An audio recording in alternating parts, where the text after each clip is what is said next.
everyone. It's so nice to see you all moving and singing and having a good time. So today I'll be talking about chronic pain management in Parkinson's through a more comprehensive and integrative lens. So we'll be learning about ways to interpret pain, looking into how you can better communicate, regularly assess, and look into self-management treatment options.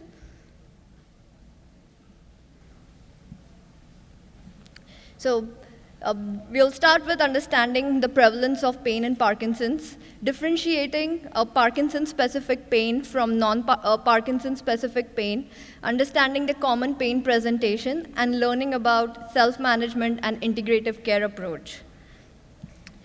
In my clinical practice, typically individuals come across many times with pain presentation, and it's not commonly talked about or commonly recognized enough. So today I'll really like you to look into better understanding pain, working on how to better interpret and assess. So in Parkinson's, it's commonly considered as movement disorder, but that's not true. Motor symptoms like tremor, rigidity, slowness, and postural changes are just a small piece of the Parkinson's disease and impacting the quality of life. However, the non-motor symptoms like mood changes, sleep changes, pain, fatigue contribute to a big bulk of overall Parkinson's disease and impacting your quality of life. Amongst the non-motor symptoms, pain is one of the most common symptom which is experienced, and it limits individuals in engaging and participating in their day-to-day life. The sources of pain can be because of underlying changes, muscle changes, postural changes, or more than that. So it's really important to understand and learn on how you can better interpret and look into managing it by yourself. So based on the studies done, it's been reported that up to 80% of individuals present with with pain as one of the non-motor symptoms, and it can be seen across the clinical stage. And the presentation of the pain changes during the course of the disease. Pain is one of the most common symptoms early in the disease, before the onset of the motor symptoms. Almost 5% of individuals experience pain as one of the first factor before their diagnosis. During the diagnosis, individuals experience pain as one of the most limiting factor, limiting them with their physical engagement, daily activities, and it typically impacts the side of the body where the more motor involvement is present. In advanced stages, the pain is more common, and it's almost 35% of individuals reports higher pain presentation as compared to the early stages. So based on the cross studies done, it's been understanding the distribution and the prevalence of pain in Parkinson's disease. It's been reported that individuals typically experience 1 to 2 types of pain during the disease course, both in early and in advance. I'll be talking about more what's the type of the pain. So impact on quality of life. So as we know, pain limits the overall functioning, and it really limits your physical engagement, social engagement. Because of the pain, the activity level tends to decrease, which in turn affects the motor symptoms, more Parkinson's-related motor symptoms, associated physical changes, contributing to increased pain and overall decreased social and physical engagement. So it's really, really important to break this pain cycle and take the control on how you can better work on managing it effectively. So our brain has amazing potential to unlearn the pain and rewire through reconnecting through mind-body connection, retraining through functional training, rehab approaches, and re-engaging in daily activities. So it's possible with practice, with learning, with education. You can focus on unlearning pain and slowly working on better managing your pain with decreased reliance on on other tools like medications and other interventions. So it's possible to unlearn and focus on retraining with practice. That's what we'll be talking next.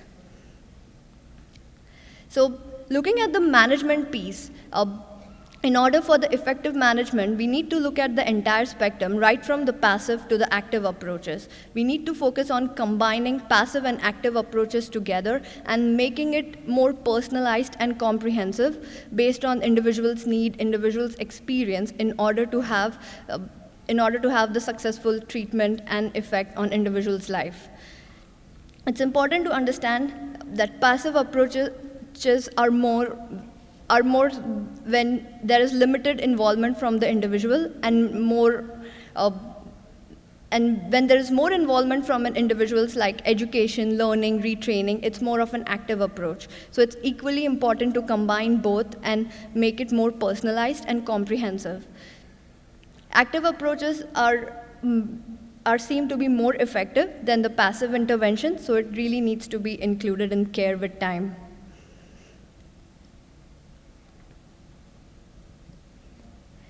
As we are learning and understanding about the prevalence of pain, understanding about the different approaches which you can use and combine for your treatment plan, it's also important to look into the causes of pain.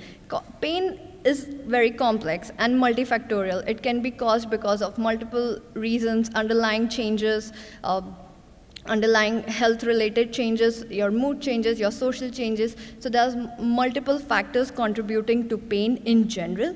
But when looking specifically for pain in Parkinson's, it's typically caused because of lower pain threshold as compared to healthy controls, changes in the pain-motor integration. So the pain-motor integration pathways are altered. To some extent, motor fluctuation and dyskinesias contribute to the pain presentation, and lastly, the altered inflammatory signals. So these are some key highlights. What are the primary causes of pain in Parkinson's? So now this is the good part where we'll be learning, and together I'll be guiding you on how you can work on recognizing your pain, categorizing your pain if it is PD related or if it's unrelated to Parkinson's, planning it out, looking into the treatment approaches right from self-management all the way to the comprehensive treatment plan, and focusing on building your team and taking a control on better managing your pain.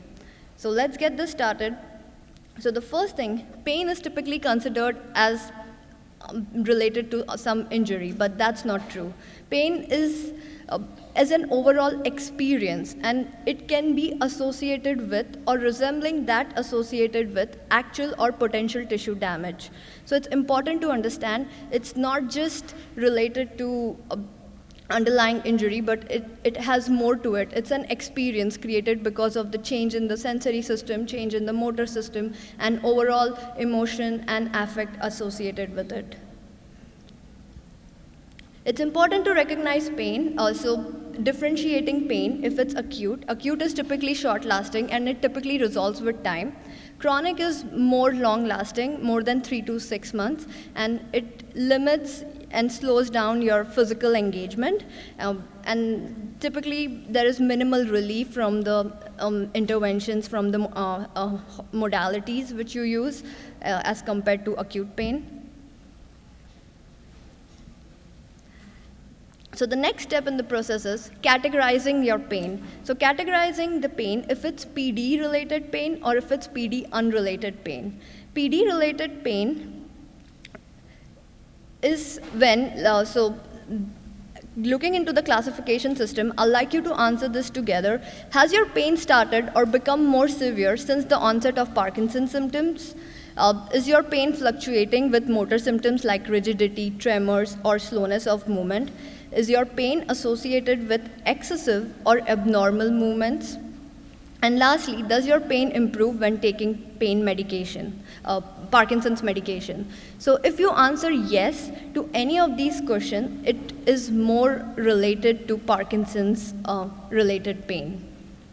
I'd like you to look into this again. It's really important to understand if your pain is Parkinson's related or if it's unrelated. So again, visiting that if you see any fluctuating pattern in your pain during the on medication phase or during the off medication phase, and if your pain started right from the time of diagnosis, that's when it's more related to Parkinson's. So similarly, if any of the questions are yes, then it's more PD-related pain. Followed by the next step is further differentiating it and categorizing it. What's the type of the pain? Pain is in general a broad term. How do you best describe it? How do you best classify it, categorize it to effectively communicate and seek the right care? So the first and the common category is musculoskeletal and dystonia pain, commonly referred as nociceptive pain. Then the second is nerve-related pain, and the third is central pain. I'll be talking about each of it. So nociceptive pain, meaning the pain which is commonly triggered because of the nociceptors, which are the painful receptors, which can be activated because of any injury or any noxious stimuli, results in the experience of nociceptive pain. So the nociceptive pain can be caused because of the musculoskeletal changes, more like postural related changes. If you experience changes in your posture, forward head, excessive forward bending may cause musculoskeletal pain. Also, joint disorders like frozen shoulders, arthritis-related pain contribute to musculoskeletal pain. Similarly, dystonic pain is pain when you see during the off phase, typically during the off phase of the medication or due to the overactivity of the muscles. It contributes to the dystonic pain. So together, it contributes to the overall nociceptive pain, meaning pain associated with more of a non-neural tissue activation due to nociceptors. So based on the studies done, typically individuals experience musculoskeletal pain in the lower limb and the back region, followed by the neuropathic pain, more radicular pain. So if you experience more nerve-related pain, similar to like burning, electric shock-like sensation, pins and needles, it's more attributed to nerve-related radicular pain. It's at times exacerbated because of the postural changes in PD. Lastly, central pain. Central pain is not specific to any single type of pain, and it's diffused across the body region. It is difficult to explain. It's more of a stabbing and burning sensation, and it has minimal relief from stretching, changes in posture, or any other use of modalities. Symptoms like leg motor restlessness, non-motor, off or orofacial, more of a jaw mandibular pain, and visceral pain can also be classified as central pain. So this was a quick overview of the pain presentation, of how different pain presentation looks like. I'd like you to make a note, point down your experience of, if you experience pain, how do you best describe it? Is your pain similar to nerve pain? Is your pain more diffused? It's important to put it down and keep a diary of pain, regularly assessing, tracking, and so that when you visit your medical team, you can present this valuable information to them and they can help you plan the treatment. They can guide you forwards. So as you were understanding the subjective symptoms, the next step is also objectively rate your pain level.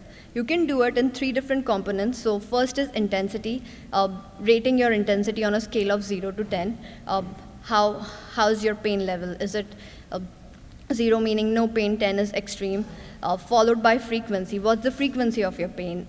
And lastly, the quality and impact on daily living. So what's your overall impact? Is it mild, moderate, severe? It's important to rate it down along with the subjective findings. So this will be easy and more efficient for your team to help you and better work on it.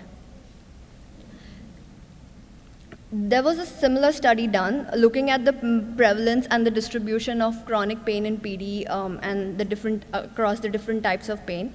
So the musculoskeletal dystonic pain and radicular pain are the commonly experienced pain in Parkinson's disease, followed by other pains. So the next step is, as you're looking into understanding like different, learning about different presentation of pain in Parkinson's disease, categorizing it, self-assessing it, it's also important to receive a comprehensive pain assessment from your medical team, meaning pain has an impact on your overall system. It's not just localized to one system. If it's a chronic pain, there's a higher probability that your pain has an effect, has a systemic effect. So getting a more comprehensive assessment is important, meaning looking at the pain through different lenses, like, looking the impact of pain on your different system, like your motor system, your sensory system, psychosocial, lifestyle, autonomic, and physical limitation is important. So this will help you understand the overall presentation and create a plan which is more specific to you and work it forwards. So this was about assessing pain, of objectively rating your pain. The next step in the process is learning on how do you manage it. What's the first step you can take in order for you to better manage your pain, better control your pain, so you're able to continue with your daily activities, you're able to continue with your social engagement, your physical engagement. So self-management programs are one of the most common programs which offers a really valuable skills and tools to help individuals learn about their pain presentation and help them take control of it. So self-management programs are typically programs which are delivered to help individuals empower through learning, through education, and skill training. It can be done in any setting, and nowadays there's more commonly offered more through virtual platform to make it more accessible. So how does the self-management program works? The self-management includes a systemic application of education and supportive interventions by healthcare professionals to increase skills and confidence in managing the health problems. The goal of these self-management programs is to help you become an expert on managing your pain, give you the toolbox of skills, techniques, healthy habits, and exercise that will help you stay active, return to a higher level of function, and help you become fitter, healthier, and decrease your fears and concerns about pain-provoked activities. So these are the primary goals of self-management programs. I'd like to share a quick study done which we did in association with APDA Northwest. It was delivery of a self-management pain program for people with Parkinson's. It was a 4 weeks long study done over a virtual setting across the 4 week span for 8 sessions. The study consisted of different components, different education and phase training. It included pain neuroscience education, focusing on reconnecting, retraining through sensory training, motor training, functional training, followed by flare-up and freezing management. Lastly, focusing on re-engaging, return to higher level of function based on their goals. So the study was very unique in a way. It was very well designed and objectively tracked right from the start of the program all the way towards the end, and it included pre-assessment and post-assessment component. So the goals of this type of study was to help to focus on empowering the pain understanding, learning to effectively interpret the pain factors, influencing the pain experience, and helping individuals feel more confident and independent in managing pain, shifting the health and well-being responsibility from the healthcare professional and therapist to the person, and lastly, decreasing fears and increasing movement and engagement. The outcomes of this program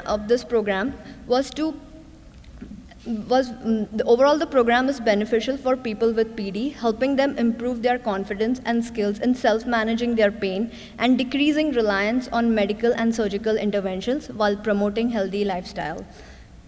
So the program was done in a group setting, so that was also very effective, helping individuals build and learn from each other and find new ways on how they can better work on addressing their pain while they are continuing with their physical and daily activities.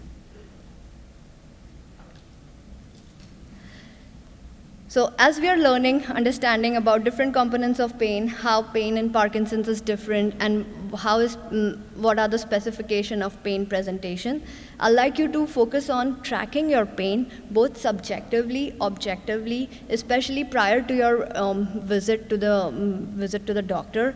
Make sure you're regularly self-assessing and seeing what's helping your pain, what's the relieving factors, what's exaggerating the pain, what are the ways you can better manage it by yourself, and continuously find ways to communicate with your providers, because that will really help you and guide the team in managing your pain. It's important to consider the wide range of approaches, right from the passive approach, like more medication intervention, along with the active approach where you're focusing on rehab, functional training, different mind-body training, combining it together based on your presentation, based on your personality, based on what works for you, combining together, and also making it more goal-directed. So meaning, if your goal is to return back to certain activity, you want to make sure you plan the treatment accordingly so it helps you achieve the goal towards the end. Lastly, living a full life with pain requires the individual to take an active role in the recovery process. Success is achieved when person has learned to self-manage their pain. So this is really important, looking into finding ways, learning, and working together with your team in order to have a long-lasting effect. So while you're doing and while you're planning and working on understanding your pain and looking for the right resources, it's also important to look into the multimodal care plan. So meaning it's important to look into addressing your pain through more of a holistic lens and working with your team. So while you're understanding and working with your team, meaning you're working with your movement disorder specialist, your physical therapist, occupational therapist, physician, and nurse, it's important that you actively communicate, and while you're doing and you're working on connecting and building your team, your key point of contact needs to be your movement disorder specialist. And lastly, optimization of anti-Parkinsonism treatment should always be the fundament of your treatment plan for pain management.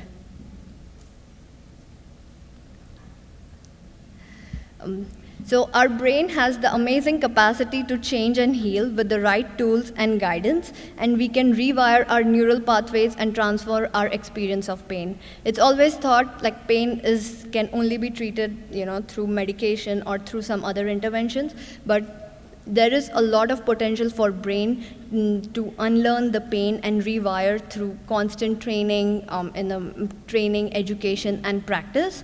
And this will really help you work on it by yourself and feel the independence that you are the one who's guiding it, you are the one who's doing it all, and you have a resources, you have a team facilitating your journey. So that's all.